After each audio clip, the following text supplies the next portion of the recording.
Hello बच्चों, आज हम शुरू करने जा रहे हैं ऑर्गेनिक केमिस्ट्री की क्लास 1।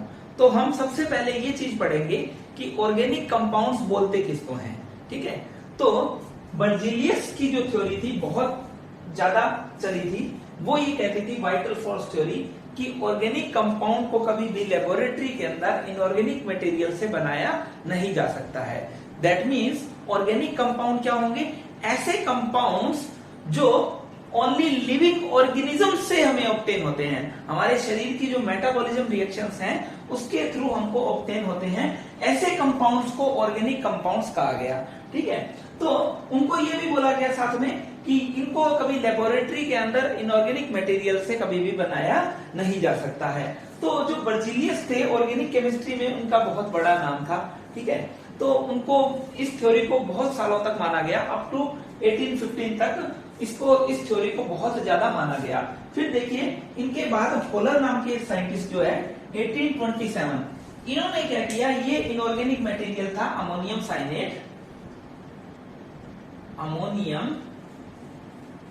साइनेट, इससे कुछ ये एक्सपेरिमेंट कर रहे थे, इसको हीट वीट कर रहे थे। तो इनसे इन्होंने फर्स्ट ऑर्गेनिक कंपाउंड सिंथेसाइज किया जिसको बोल दिया गया यूरिया। ठीक है, तो ये जो यूरिया जो है वो क्या है? First synthesize organic compound.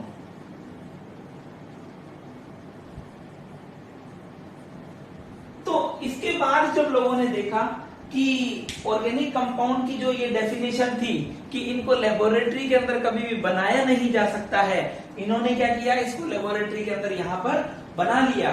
तो जो वाइटल फोर्स थ्योरी थी उसको बड़ा धक्का लगा। ठीक है, तो इसके बाद से ही ये जो एक्सप्लेनेशन वाइटल फोर्स थ्योरी ने दिया था कि ऑर्गेनिक कंपाउंड को कभी भी लेबोरेटरी के अंदर नहीं बनाया जा सकता है और ये हमेशा ही लिविंग ऑर्गेनिज्म से ऑब्टेन होते हैं, तो ये जो थ्योरी थी वही कोलैप्स कर गई। ठीक है, तो इसके बाद जो ऑर्गेनिक कंपाउंड की जो डेफिनेशन थी, ये वाली जो डेफिनेशन बर्जीलियस ने जो दी थी वो कोलैप्स कर गई। तो अब हमें क्या हुआ, ऑर्गेनिक कंपाउंड की नई डेफिनेशन बनानी पड़ी। तो अब ऑर्गेनिक कंपाउंड की जो डेफिनेशन है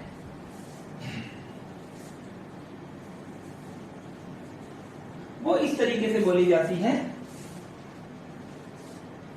कि हाइड्रोकार्बन एंड दियर डेरिवेटिव्स। क्या? हाइड्रोकार्बन एंड दियर डेरिवेटिव्स को हम क्या बोलते हैं? Organic compounds.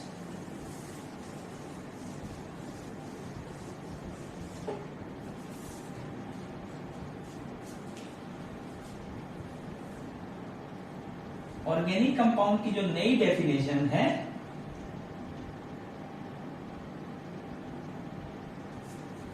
उसमें क्या बोला गया? हाइड्रोकार्बन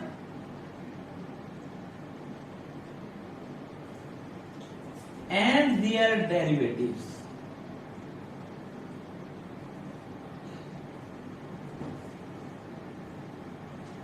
दैट मीन्स सारे के सारे ऑर्गेनिक कंपाउंड जो हैं या तो वो हाइड्रोकार्बन होंगे या फिर उनसे सिंथेसाइज किए हुए कुछ अलग कंपाउंड्स की उनके डेरिवेटिव्स। तो हाइड्रोकार्बन्स क्या होते हैं? सबसे पहले आपको ये पता होना चाहिए हाइड्रोकार्बन क्या होंगे? कंपाउंड्स, ऐसे कंपाउंड्स जिनके अंदर क्या प्रेजेंट हो? Containing only carbon and hydrogen. That means ऐसे कंपाउंड्स जिनमें क्या प्रेजेंट हो? या तो कार्बन प्रेजेंट हो और हाइड्रोजन प्रेजेंट हो और कोई भी अनदर एटम जो है प्रेजेंट ना हो, तो उनको क्या बोला जाता है? हाइड्रोकार्बन। तो हाइड्रोकार्बन में ये जो हाइड्रोकार्बन है वो दो टाइप के होते हैं। कौन कौन से? हाइड्रोकार्बन होंगे सैचुरेटेड हाइड्रोकार्बन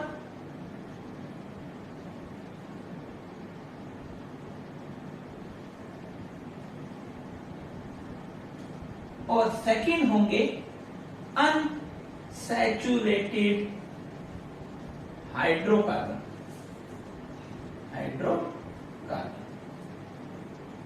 आप जानते हैं कि सैचुरेटेड हाइड्रोकार्बन क्या होगा, कि ऐसे कंपाउंड्स जिनमें क्या प्रेजेंट हो, ये कार्बन कार्बन सिंगल बॉन्ड और carbon hydrogen single bond present हो, और तो कोई भी एलिमेंट यहां पर प्रेजेंट होगा ही नहीं, क्योंकि वो क्या है, हाइड्रोकार्बन है। तो हाइड्रोकार्बन में क्या क्या प्रेजेंट होगा बच्चे, एक तो कार्बन प्रेजेंट होगा और एक हाइड्रोजन प्रेजेंट होगा। उसमें भी सैचुरेटेड जो हाइड्रोकार्बन होंगे उनकी क्या डेफिनेशन हो जाएगी, ये डेफिनेशन होगी उनकी कि they contains carbon carbon sigma bond and carbon hydrogen sigma bond only. जिनके पास क्या हो, कहीं भी कार्बन कार्बन के बीच में डबल बॉन्ड या ट्रिपल बॉन्ड प्रेजेंट ना हो। अब देखिए अनसैचुरेटेड हाइड्रोकार्बन क्या होते हैं, अनसैचुरेटेड हाइड्रोकार्बन होते हैं बच्चे जिनमें कार्बन कार्बन के बीच में या तो डबल बॉन्ड या फिर कार्बन कार्बन के बीच में क्या प्रेजेंट हो, ट्रिपल बॉन्ड प्रेजेंट हो। ठीक है, तो इनका जो एग्जाम्पल है वो हो जाएगा, सैचुरेटेड हाइड्रोकार्बन का जो एग्जाम्पल की बात करें तो इनके एग्जाम्पल हो जाएंगे बच्चे एल्केन्स, और अनसैचुरेटेड हाइड्रोकार्बन की आप बात करें तो हो जाएंगे एल्कीन्स जिनमें कार्बन कार्बन के बीच में डबल बॉन्ड, और एल्काइंस जिनमें कार्बन कार्बन के बीच में ट्रिपल बॉन्ड प्रेजेंट होता है। तो आपको सबसे पहले ऑर्गेनिक कंपाउंड की जो डेफिनेशन थी वो क्या थी, वाइटल फोर्स थ्योरी के अकॉर्डिंग तो क्या डेफिनेशन थी, ये डेफिनेशन थी कि इनको लेबोरेटरी के अंदर कभी भी बनाया नहीं जा सकता है, ये हमेशा कहां होंगे, ये हमेशा ही लिविंग ऑर्गेनिज्म से ही हमें ऑब्टेन होंगे according to vital force theory. उसके बाद में होलर जो थे उन्होंने क्या किया, अमोनियम साइनेट को जब हीट कर रहे थे उससे क्या बना, यूरिया बना। तो उसके बाद में उन्होंने क्या किया, सिंथेसाइज कर लिया ऑर्गेनिक कंपाउंड को। तो फर्स्ट सिंथेसाइज्ड ऑर्गेनिक कंपाउंड क्या हुआ, वो हुआ यूरिया।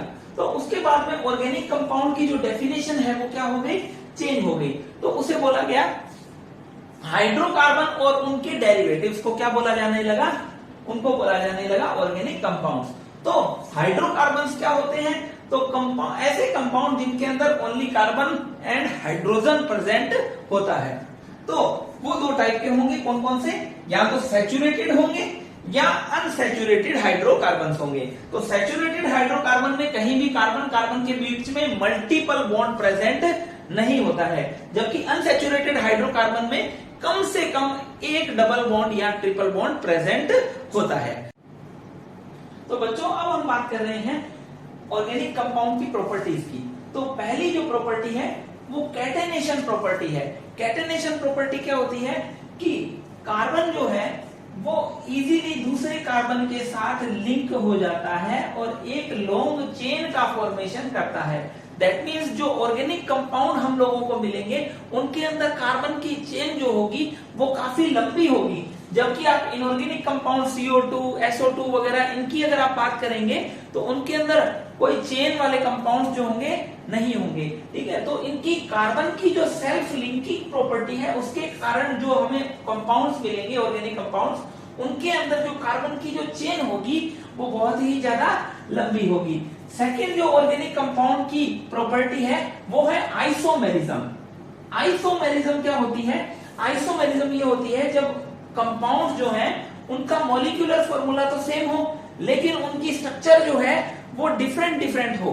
ठीक है, जैसे आपसे मैं ये बोल दूं कि C4H10 की बात करें, ठीक है, तो आपके पास जो है एक तो फॉर्मूला बन जाएगा ये ऐसा, और दूसरा जो कार्बन की चेन जो है इस तरीके से। तो ये दोनों कंपाउंड्स का मॉलिक्यूलर फॉर्मूला जो है वो कैसा बनेगा,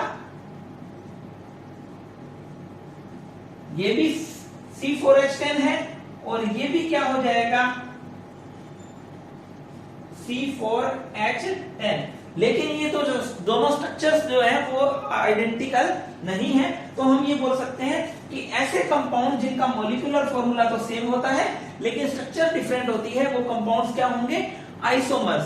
तो ऑर्गेनिक कंपाउंड जो है वो आइसोमेरिज्म शो करते हैं। दैट मींस एक ही मॉलिक्यूलर फॉर्मूला से दो डिफरेंट स्ट्रक्चर या दो से ज्यादा डिफरेंट स्ट्रक्चर्स बन सकती है। अब हम बात करते हैं कि ये जो है एक ही होमोलोगस सीरीज से आते हैं। दैट मींस अगर मान लीजिए आपने ये कह दिया होमोलोगस सीरीज, तो होमोलोगस सीरीज की अगर हम बात करें तो CnH2n+2 किसकी होमोलोगस सीरीज है, ये एल्केन। तो एल्केन के अंदर जो फर्स्ट मेंबर होगा, यहां पर n का वैल्यू कितना हो सकता है, 1 2 3 4 डॉट डॉट डॉट कुछ भी हो सकता है। तो अगर n बराबर 1 रखेंगे तो ये क्या हो जाएगा, मीथेन। फिर हो जाएगा C2H6, फिर C3 रखेंगे तो क्या हो जाएगा, C3H8। तो ये दोनों कंपाउंड और ये दोनों कंपाउंड, इनमें फर्क कितने का है, CH2 का फर्क है, इनमें भी क्या है, CH2 का फर्क है। तो ये दोनों कंपाउंड के अंदर अगर हम रिलेशन की बात करें तो ये दोनों आपस में क्या है, होमोलोगस। ये दोनों क्या है, होमोलोगस। दैट मींस ये जो होमोलोगस सीरीज है, होमोलोगस सीरीज, इससे क्या होंगे, एक ही होमोलोगस सीरीज से रिलेटेड क्या होंगे, एक से ज्यादा कंपाउंड्स बनते हैं। दैट मींस एल्केन की बात करें तो आपने 10th क्लास में फॉर्मूला पढ़ रखा है कि CnH2n+2 है ना। तो एल्केन से मीथेन, इथेन, प्रोपेन सब बनेंगे। तो उनकी जो सीरीज जो होगी वो एक ही सीरीज होगी, उसको बोला जाएगा होमोलोगस सीरीज। और अगर मान लीजिए वो एग्जैक्ट पूछे कि होमोलोगस होते क्या हैं, तो होमोलोगस वो कंपाउंड्स होते हैं जिनमें आपस में कितने का फर्क हो, CH2 का फर्क हो, और मॉलिक्यूलर वेट में कितने का फर्क हो, 14 का फर्क होता है। तो इनकी अगर बात करें कि organic compounds same empirical formula रखते हैं, कैसे कि अगर आप ये कहेंगे कि इनमें कार्बन और हाइड्रोजन का परसेंटेज जो होगा, अगर हाइड्रोकार्बन की बात करें तो वो क्या होगा, सेम होगा। किसमें, पूरे एल्केन में कार्बन और हाइड्रोजन का जो परसेंटेज है वो क्या होगा, सेम होगा, क्योंकि ये एक ही होमोलोगस सीरीज से आ रहे हैं। तो इनका एम्पिरिकल फॉर्मूला जो है वो सेम होगा। तो अब हम आगे चल रहे हैं प्रॉपर्टीज ऑफ कार्बन की ओर।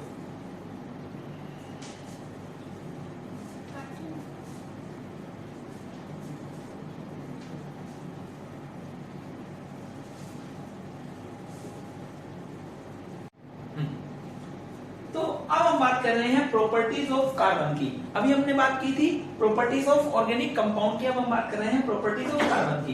तो कार्बन जो है सबसे पहले तो टेट्रा वैलेंसी शो करता है। दैट मींस कार्बन की वैलेंसी कितनी होती है, तो 4 वैलेंसी होती है। दैट मींस कार्बन कितने बॉन्ड बना सकता है, तो कार्बन कितने बॉन्ड बनाएगा, 4 बॉन्ड का फॉर्मेशन करेगा। तो अब देखिए यहां पर कार्बन का अगर आपको इलेक्ट्रॉनिक कॉन्फ़िगरेशन दिया जाए तो हम जानते हैं एटॉमिक स्ट्रक्चर के अंदर हम पढ़े हुए हैं कि सेंटर में होता है न्यूक्लियस और उसके चारों ओर होते हैं शेल्स, ठीक है। और फर्स्ट शेल में मैक्सिमम इलेक्ट्रॉन आ सकते हैं 2 और सेकंड शेल में मैक्सिमम इलेक्ट्रॉन आ सकते हैं 8, ठीक है ना। तो अगर हम इसकी बात करें, फर्स्ट शेल के अंदर क्या होगा, 1s ऑर्बिटल होता है ना। जबकि सेकंड शेल की अगर हम बात करें तो 2s एंड 2p ऑर्बिटल्स 2 होते हैं, है ना। 2s और 2p 2 ऑर्बिटल्स यहां पर होते हैं। तो हम जानते हैं कि कार्बन के अंदर प्रोटॉन कितने होते हैं, 6 प्रोटॉन। तो इलेक्ट्रॉन्स भी कितने होंगे, 6 इलेक्ट्रॉन्स होंगे। जब 6 इलेक्ट्रॉन्स होते हैं तो 1s2 2s2 4 तो ये हो गए और 2p2, यानी फर्स्ट शेल के अंदर मैक्सिमम इलेक्ट्रॉन कितने आ गए, 2। जबकि सेकंड शेल के अंदर इलेक्ट्रॉन कितने आ रहे हैं, 4 इलेक्ट्रॉन कितने आ रहे हैं, 4 इलेक्ट्रॉन। फर्स्ट शेल के अंदर कितने इलेक्ट्रॉन हैं, 2। जबकि सेकंड शेल के अंदर इलेक्ट्रॉन कितने हैं, 4। अब देखिए ये दोनों के दोनों सेकंड शेल के ऑर्बिटल्स हैं, है ना, 2s और 2p। तो जब कार्बन अपनी एक्साइटेड स्टेट के अंदर आता है, कार्बन अपनी एक्साइटेड स्टेट के अंदर आता है तो 2s से एक इलेक्ट्रॉन जंप हो जाता है इजीली 2p में। 2s से एक इलेक्ट्रॉन इजीली 2p में जंप हो जाता है। ये क्यों जंप हो गया? क्योंकि ये दोनों एक ही क्लास के हैं, दोनों का ऑर्बिटल तो दोनों 2s और 2p तो है, लेकिन शेल कितना है? सेकंड शेल के, यानी कि एक ही शेल के एलिमेंट ये ऑर्बिटल्स हैं। तो 2s से 2p में एक इलेक्ट्रॉन जंप कर जाएगा। तो अब इस कंडीशन में ये 2s1 और 2p3 हो जाएगा। अब देखिए इस कंडीशन में होगा क्या, यहां पर एक ऑर्बिटल में हम जानते हैं मैक्सिमम इलेक्ट्रॉन कितने आ सकते हैं? मैक्सिमम इलेक्ट्रॉन आ सकते हैं बच्चे 2। तो यहां पर फर्स्ट 1s के अंदर 2 इलेक्ट्रॉन, 2s के अंदर कार्बन की हम एक्साइटेड स्टेट की बात कर रहे हैं, है ना। नॉर्मल स्टेट में तो क्या होगा? नॉर्मल स्टेट में तो 1s2, 2s2 एंड 2p2 होगा। अब देखिए आप इस तरीके से लिखेंगे, नॉर्मल स्टेट के अंदर क्या होगा? 1s2, 2s2 एंड 2p2, ठीक है। इन एक्साइटेड स्टेट कार्बन जो होगा वो एक्साइट हो जाएगा, और कार्बन जो है एक्साइटेड स्टेट के अंदर 2s से एक इलेक्ट्रॉन कहां चला जाएगा? 2p के अंदर चला जाएगा। इस कंडीशन की अगर हम बात करें तो यहां पर अनपेयर्ड इलेक्ट्रॉन कितने हैं? 1, 2, 3 एंड 4। तो ये 4 बॉन्ड बना सकता है। दैट मीन्स कार्बन की वैलेंसी कितनी होगी? कार्बन है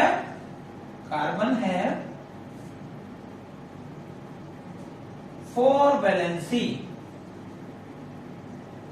ठीक है। कार्बन की वैलेंसी कितनी होगी? 4 वैलेंसी होगी इन एक्साइटेड स्टेट के अंदर कार्बन की वैलेंसी जो है वो कितनी होगी? 4 वैलेंसी होगी। दैट मीन्स कार्बन कितने बॉन्ड बना सकता है?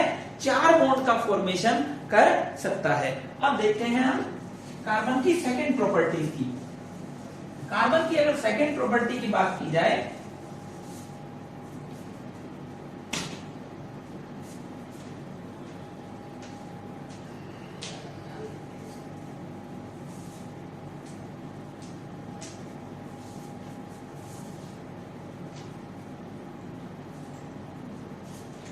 तो सेकंड प्रॉपर्टी ये है कि कार्बन की टेंडेंसी क्या होती है? Tendency to form multiple bond.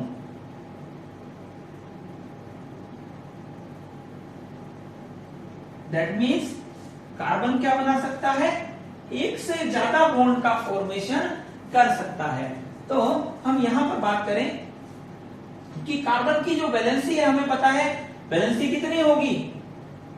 Carbon की वैलेंसी होगी 4। तो जब कार्बन की 4 वैलेंसी होगी तो आप ये कहेंगे कि कार्बन दूसरे कार्बन से जुड़ा हुआ है, ठीक है।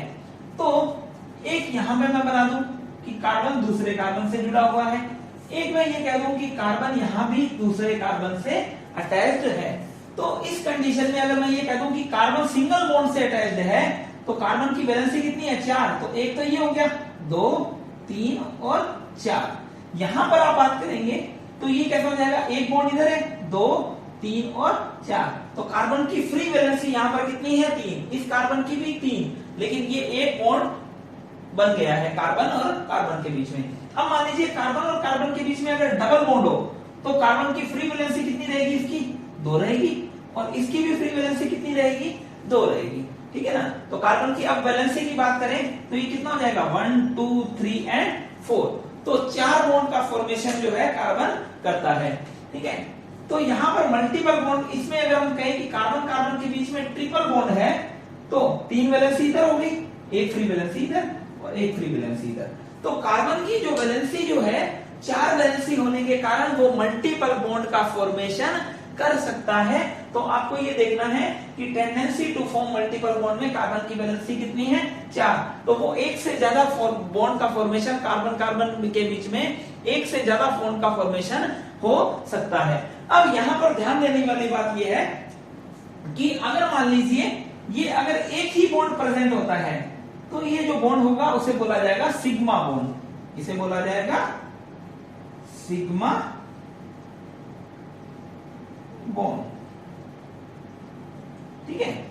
लेकिन अगर मान लीजिए एक डबल बॉन्ड है, यहां पर ये क्या है, डबल बॉन्ड, तो एक तो सिग्मा बॉन्ड होगा और एक क्या होगा, पाई बॉन्ड। दैट मीन्स ये क्या है, सिग्मा बॉन्ड, जबकि इसको क्या बोला जाएगा, पाई बॉन्ड।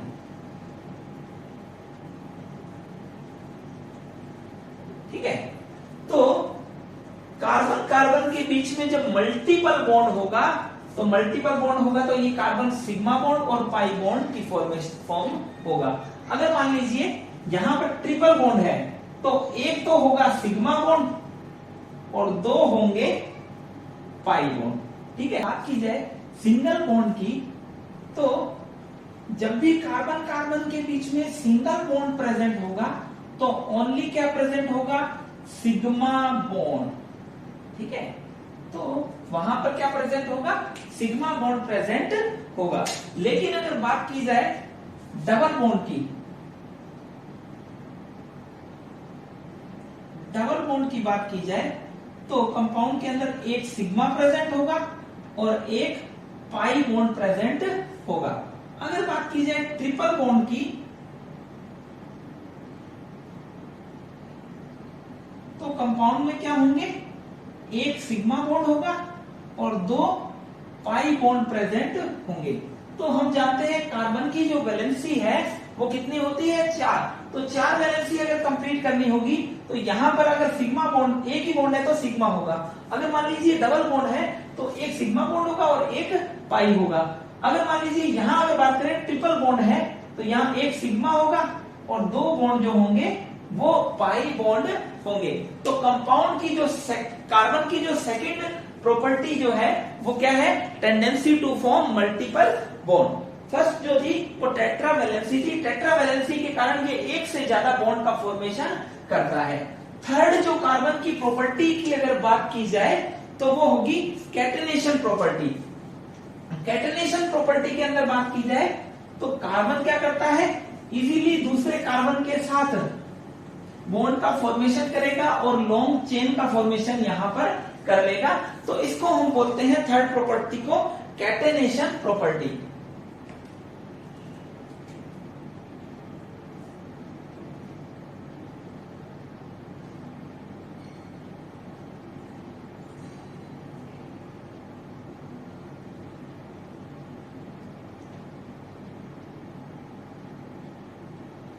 कैटेनेशन प्रॉपर्टी की अगर बात की जाए, तो कार्बन क्या करता है, कार्बन दूसरे कार्बन से क्या कर लेता है, इजीली सेल्फ लिंक हो जाएगा। सेल्फ लिंक हो जाएगा। ठीक है, सेल्फ लिंक होगा तो ये एक लॉन्गेस्ट चेन का फॉर्मेशन कर लेगा। सेल्फ लिंकिंग प्रॉपर्टी के कारण क्या होगा,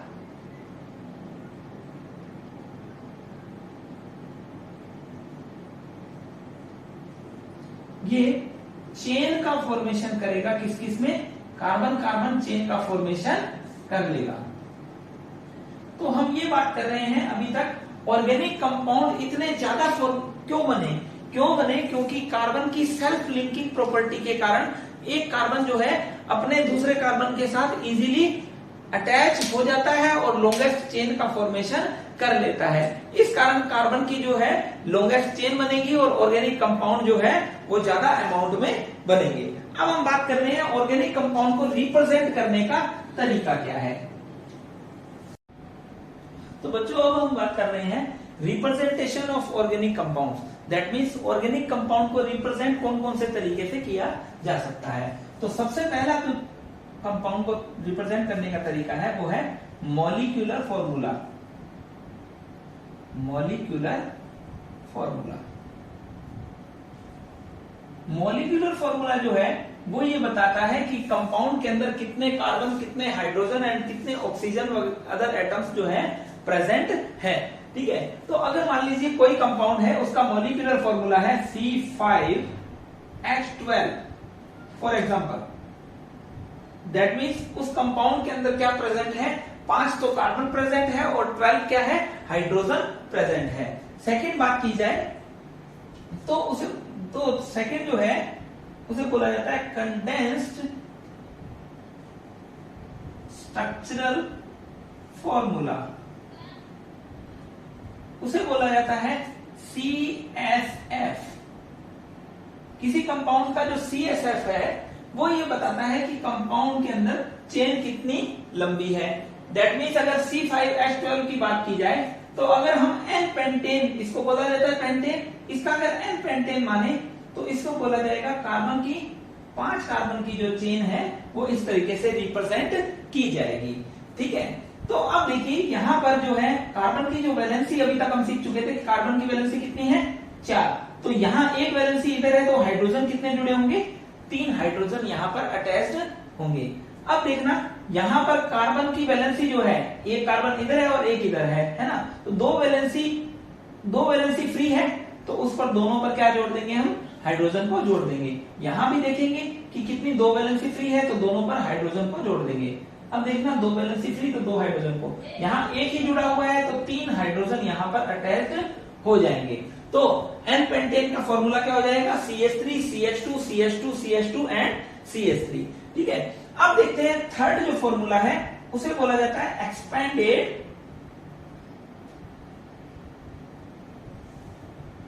स्ट्रक्चरल फॉर्मूला। ये क्या बताता है, ये कार्बन के अराउंड जो चारों वैलेंसीज जो है और कितना बॉन्ड एंगल है वो इस तरीके को पूरे को इसको एक्सप्लेन करता है। तो हम क्या करेंगे, पहले तो 5 कार्बन को बना लेंगे, इनकी जितनी भी वैलेंसीज है उनको क्या कर देंगे फ्री, यहां पर फ्री छोड़ देंगे, है ना। अब देखना कोई भी कार्बन एटम है उसकी 4 वैलेंसीज आपको दिख रही होंगी। यहां पर एक कार्बन एटम है तो इधर वैलेंसी फ्री, इधर वैलेंसी फ्री, इधर वैलेंसी फ्री और इधर फ्री। तो यहां पर कार्बन की वैलेंसी कितनी है 4। इस कार्बन की वैलेंसी देखी जाए तो 1 2 3 और 4।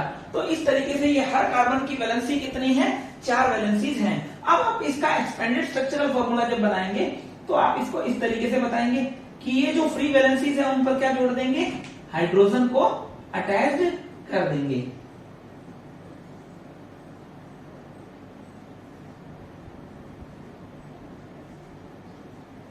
तो N पेंटेन का अगर एक्सपेंडेड स्ट्रक्चरल फॉर्मूला या ESF की बात करें तो वो फॉर्मूला क्या हो जाएगा इस तरीके से उसको रिप्रेजेंट कर दिया जाएगा। और आजकल जो ऑर्गेनिक कंपाउंड को रिप्रेजेंट करने का जो तरीका है वो उसे बोला जाता है border line notation. Border line notation उसे बोला जाता है BLN। तो अगर मान लीजिए इसी कंपाउंड का BLN आप बनाएं तो आपको ये बनाना होगा कि 5 कार्बन बनाएंगे और उस पर वेल नोन होगा कि कितने हाइड्रोजन है वो अपने आप फुलफिल रखेगा।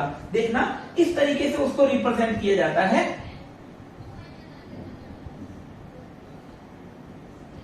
One 2 3 4 and 5। या फिर आप BLN जो है उसको इस तरीके से बना सकते हैं।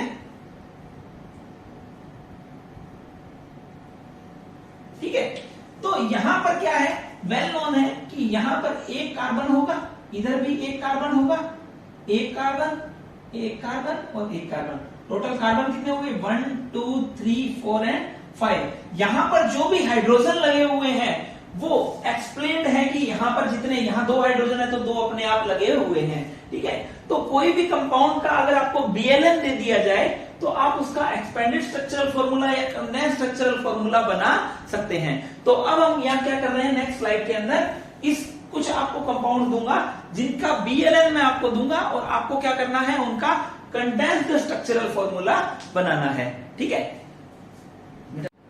तो आपको ये जो BLN दिया जा रहा है आपको क्या बनाना है CSF या कंडेंस्ड स्ट्रक्चरल फॉर्मूला। ये जो BLN है वो क्या है बॉर्डर लाइन नोटेशन। तो आप जब इसका कंडेंस्ड स्ट्रक्चरल फॉर्मूला जब बनाएंगे तो आप किस तरीके से बनाएंगे बच्चे, देखना कि आपको सेंटर में ये कार्बन और ये चारों ओर क्या है ये कार्बन। तो आप सबसे सेंटर में क्या बना लेंगे कार्बन बनाएंगे और इसके चारों ओर क्या बना लेंगे एक एक कार्बन को बना लेंगे, है ना।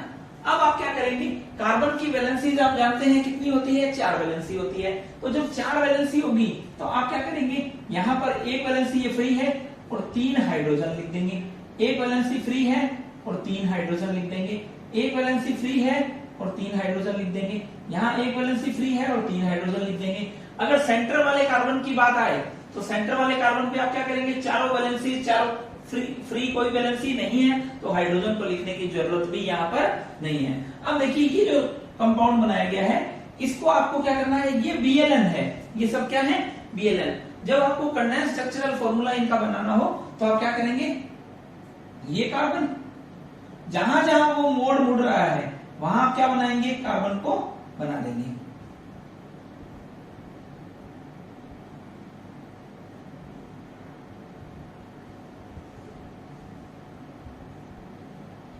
इस तरीके से आप सबसे पहले तो ऐसा बनाएंगे स्केलेटन। अब आप क्या करेंगे, किसी कार्बन की जो वैलेंसीज हैं उसको क्या करना है, आपको 4 करना है। अगर एक वैलेंसी है तो आपको क्या लिखना है, CH3 लिखना है। यहां पर कार्बन की वैलेंसी 2 है तो 2 आप क्या लिख देंगे, H।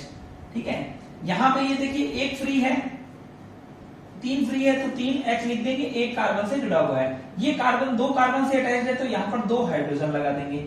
यहां पर भी क्या करेंगे, किनारे वाले पर क्या करेंगे, CH3, फिर इधर क्या करेंगे, CH2, इधर क्या करेंगे, CH3, फिर यहां क्या करेंगे, CH2।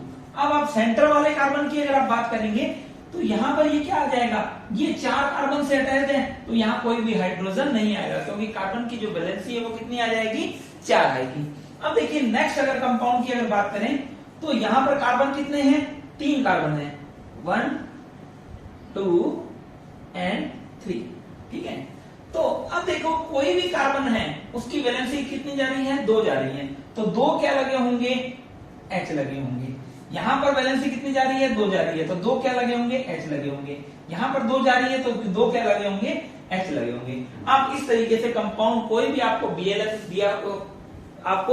BLN दिया हो तो आप उसका कंडेंस स्ट्रक्चरल फॉर्मूला बना सकते हैं। देखिए अब अगर 4th कार्बन है, देखना ये कंपाउंड है 4th कंपाउंड, अगर आपको इसका CSF बनाना हो तो सबसे पहले आप क्या करेंगे, यहां कार्बन, ये 3 कार्बन की रिंग बन रही है, यहां पर देखो कितने कार्बन की रिंग बन रही है, 3 कार्बन की। और जो फर्स्ट वाला कार्बन है उस पर क्या है, 2 ये वैलेंसी फ्री जा रही है ना, तो यहां पर भी ये क्या होंगे, कार्बन और क्या होगा, कार्बन। इस तरीके से स्केलेटन बन जाएगा। और स्केलेटन बनाने के बाद आप क्या करेंगे, स्केलेटन बनाने के बाद आप हाइड्रोजन को फिल कर देंगे। तो देखिए किस तरीके से फिल करेंगे कि यहां पर एक वैलेंसी फ्री कार्बन से जुड़ी हुई है तो 3 क्या होंगे, हाइड्रोजन होंगे। एक कार्बन से है तो 3 हाइड्रोजन होंगे।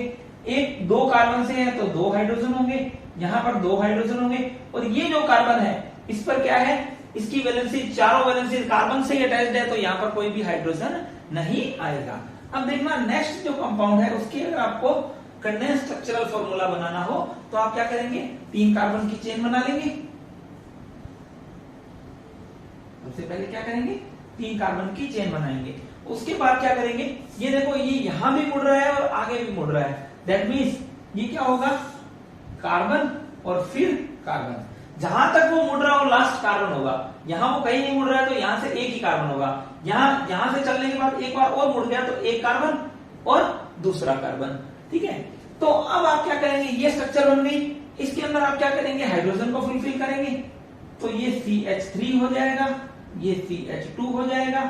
यहां पे देखो इसकी 3 वैलेंसी जा रही है, 1 2 और 3, तो क्या होगा, 1 H हो जाएगा, है ना। यहां पर ये 2 है तो 2 H हो जाएंगे, यहां पर ये 2 है तो 2 H हो जाएंगे। इस तरीके से कोई भी कंपाउंड आपको दिया हो तो आप उसका कंडेंस्ड स्ट्रक्चरल फॉर्मूला बना सकते हैं। देखना ये जो कंपाउंड है उसके अंदर कार्बन एटम्स कितने हैं, 1 2 3 4 5 6 7 8 9 10 11 12, यानी कि 12 कार्बन एटम्स हैं। तो 12 कार्बन एटम्स को आप सबसे पहले तो 12 कार्बन एटम्स को बनाएंगे इस तरीके से।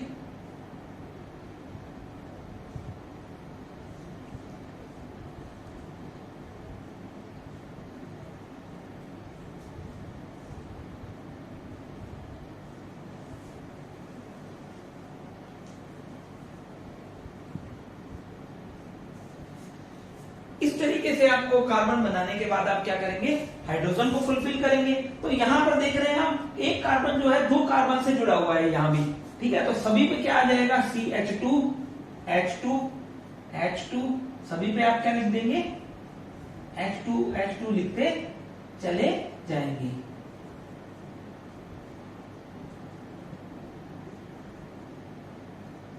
इस तरीके से कोई भी कंपाउंड आपको दिया हो तो आपको क्या दिया होगा, BLN दिया होगा और आप उसका कंडेंस्ड स्ट्रक्चरल फॉर्मूला जो है वो बना सकते हैं। अब देखना है कुछ और कंपाउंड्स जिनका आपको BLN में दे देता हूं और आपको उनका क्या बनाना है, कंडेंस्ड स्ट्रक्चरल फॉर्मूला बनाना है।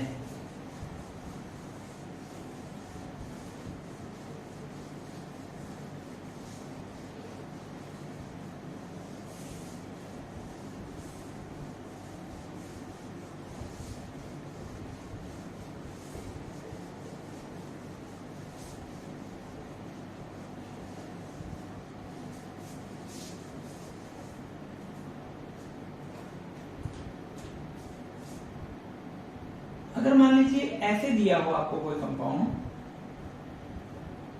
ऐसे दिया हो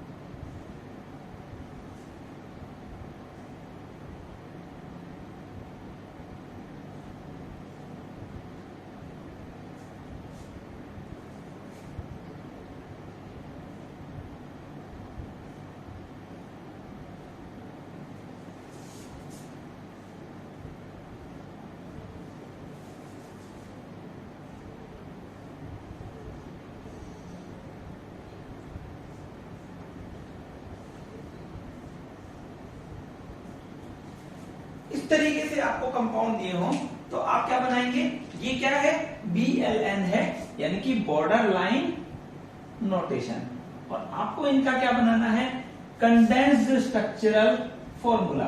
तो आप इनका जब कंडेंस्ड स्ट्रक्चरल फॉर्मूला बनाएंगे तो आप क्या करेंगे, यहाँ कार्बन कितने हैं, 2, तो सबसे पहले 2 कार्बन को आप इस तरीके से बना लेंगे, है ना, और इन दोनों के बीच में क्या है, डबल बॉन्ड, तो डबल बॉन्ड को बना लेंगे। और अब उसके बाद में ये 2 वैलेंसी कार्बन की जा रही है तो 2 हाइड्रोजन लिख देंगे, इधर भी क्या लिख देंगे, 2 हाइड्रोजन को लिख दिया जाएगा। अब देखना नेक्स्ट कंपाउंड की अगर बात करें तो कार्बन एटम्स कितने हैं, 1 and 2।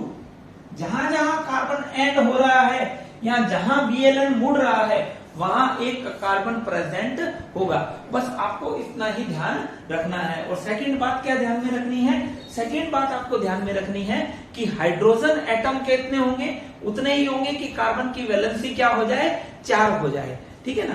तो यहां पर जब देखिए कि यहां पर 2 कार्बन एटम्स है, ये 1 और 2, तो यहां पर देखना, यहां इन दोनों के बीच में ट्रिपल बॉन्ड है तो कार्बन की वैलेंसी कितनी होती है, 4 होती है। तो आप क्या करेंगे, 3 और 1 4, यहां पे भी क्या लिखेंगे, 3 बॉन्ड है तो 1 क्या हो जाएगा, ये इस तरीके से एक्सप्लेन हो जाएगा। अब देखना यहां पर ये जो चेंज आ रही है इन दोनों के बीच कार्बन एटम्स के बीच में तो क्या है, ट्रिपल बॉन्ड, और ये कार्बन एटम आगे जा रहा है, दैट मीन्स यहां पर कार्बन एटम कितने हैं, 1 2 3 and 4। सबसे पहले तो आप क्या बनाएंगे, 4 कार्बन एटम्स को बनाएंगे, ठीक है। 4 कार्बन एटम्स को बनाने के बाद आप क्या करेंगे, यहां पर सेंटर वालों के बीच में क्या है, ट्रिपल बॉन्ड है, तो ट्रिपल बॉन्ड को शो कर देंगे। उसके बाद में किनारे वाले जो है कार्बन, ठीक है, उनके पास क्या है, सिंगल बॉन्ड, तो सिंगल बॉन्ड को शो करेंगे। अब साथ में क्या लिखेंगे, यहां पर देखना कि वैलेंसी कितनी फ्री हो रही है, 1, तो 3 क्या हो जाएंगे, हाइड्रोजन।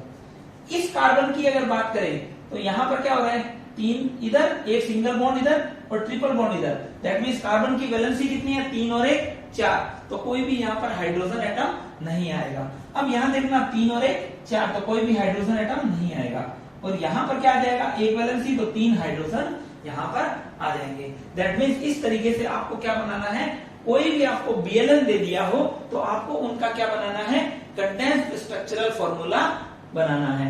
अब देखना अगर इस तरीके से आपको कंपाउंड दिया जाए तो यहां पर कार्बन एटम्स कितने हैं, 1 2 3 and 4, 4 कार्बन एटम्स हैं। जब 4 कार्बन एटम्स हैं तो आप क्या करेंगे, 1 2 3 एंड 4 इस तरीके से बना लेंगे। अब देखना यहां पर इस तरीके से बनाने की बजाय आप इसको एक चेन में भी बना सकते हैं 4 कार्बन एटम्स को, ठीक है। अब आप इसको जब बनाएंगे तो इन दोनों सेंटर वालों के बीच में क्या है, डबल बॉन्ड, और यहां पर क्या है, सिंगल बॉन्ड। तो सिंगल बॉन्ड है तो वैलेंसी को फुलफिल करेंगे तो CH3 आ जाएगा। यहां कार्बन की वैलेंसी कितनी है, 2 और 1 3, तो 1 H आ जाएगा। यहां पर भी क्या आ जाएगा, 1 H आ जाएगा। क्यों, क्योंकि वैलेंसी कितनी है, 3 है। अब देखना यहां पर जो किनारे वाला है उसके पास क्या आ जाएंगे, CH3 आ जाएगा। तो इस तरीके से आप कंपाउंड के स्ट्रक्चर को बना सकते हैं। देखना अब नेक्स्ट जो कार्बन है, नेक्स्ट जो कंपाउंड है उसके अंदर कार्बन एटम्स कितने हैं, 4 कार्बन एटम्स हैं। 4 कार्बन एटम्स हैं तो सबसे पहले आप 4 कार्बन एटम्स को इस तरीके से बना लेंगे।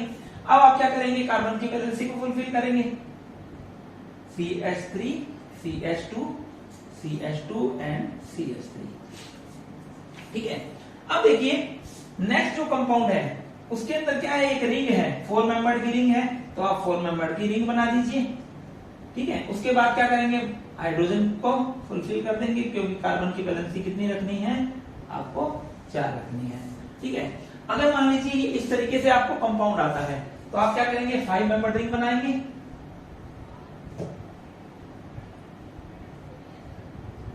ठीक है।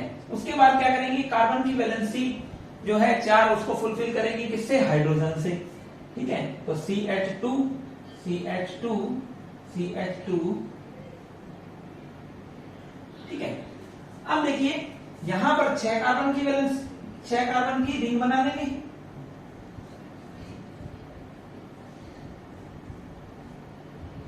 अब यहां पर हाइड्रोजन को फुलफिल कर दिया जाएगा। तो बच्चों इस तरीके से आपको कोई भी ऑर्गेनिक कंपाउंड का क्या दिया हो, BLN दिया हो, तो आपको उसका कंडेंस्ड स्ट्रक्चरल फॉर्मूला ऑब्टेन कर सकते हैं। That means